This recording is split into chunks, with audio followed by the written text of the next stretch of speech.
Exercise number 1. Ready? Start.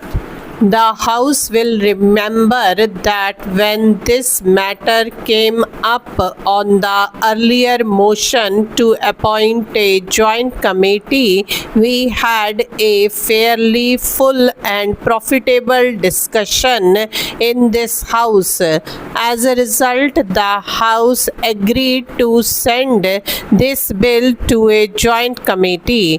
The other House went a step further and unanimously agreed to send it to the joint committee. I mention these facts to show what a great degree of unanimity of opinion there has been in Parliament over this matter. One would imagine sometimes reading or hearing some criticisms made outside this House that this was a measure over which opinion was rent in twain, that it was a highly controversial measure which proposed something very extraordinary. Yet when one comes to see what has actually happened in this House or the other House, one finds that the persons who are most intimately connected with this matter, in the sense that they are considering it directly, members of the two houses who have listened to arguments for and against, have come to one broad conclusion in favor of this amendment of the Constitution. This should be remembered because an attempt is made outside Parliament, of course, to create a contrary impression. I am not saying anything secret when I say that the proceedings of the joint committee were remarkable for their cooperative approach to this problem. It was an understanding approach and a near unanimous approach. In fact, the bill as it has emerged from the joint committee might almost be considered to represent the views of almost every member of the joint committee, which consisted of people of various parties and various views. After the report of the joint committee was prepared and passed in this cooperative manner by almost every member of the joint committee, some minutes of dissent have been received. The minute of dissent by my friend has been measured a longest minute, in which he has quoted from high legal authorities, apart from that fact that he is himself a high legal authority.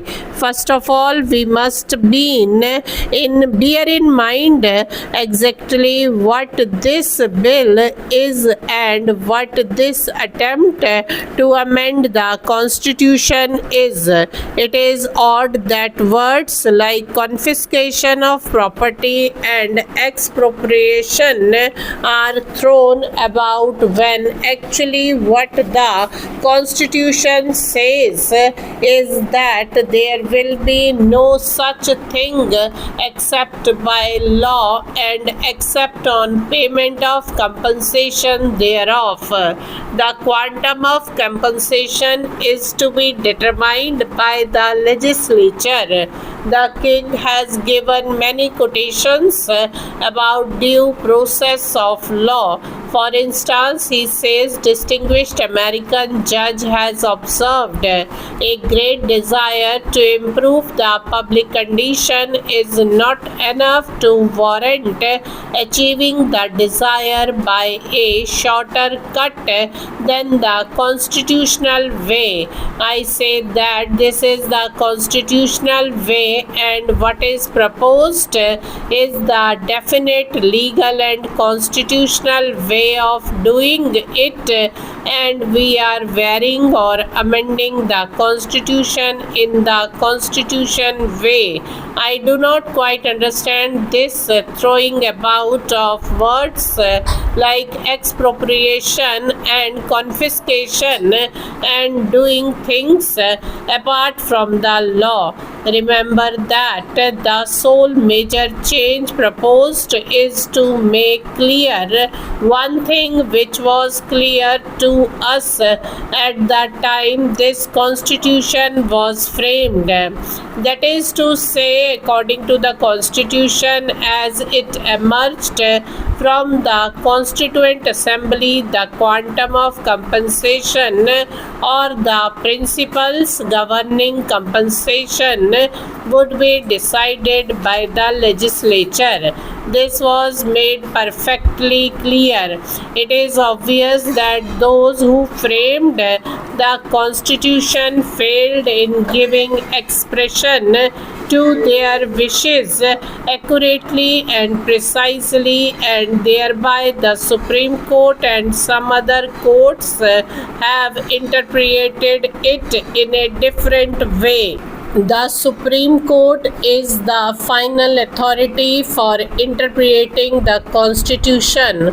All I can say is that the Constitution was not worded as precisely as the framers of the Constitution intended.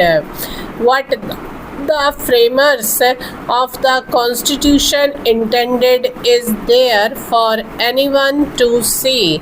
All that has been done now is to make that wording more precise and more in accordance with what the framers of the Constitution at that time meant and openly said. I do not therefore understand this measure of excitement and agitation in people's minds, not in this house but elsewhere, about this matter. May I say straight away what I think with all respect, that the Joint Committee has certainly improved the bill from what it was previously.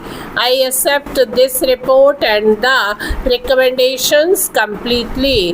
There might be one or two minor changes in view, but apart from that, I think that it would be a pity to amend this as it has emerged from the Joint Committee's consideration. It has emerged, as the House will see, in a much simpler form. It is shorter and simpler than before, and that itself is desirable. The slight change in Article 31(2) makes the point clear, and as a consequence of that change, it has not been necessary to add too many matters there. Stop.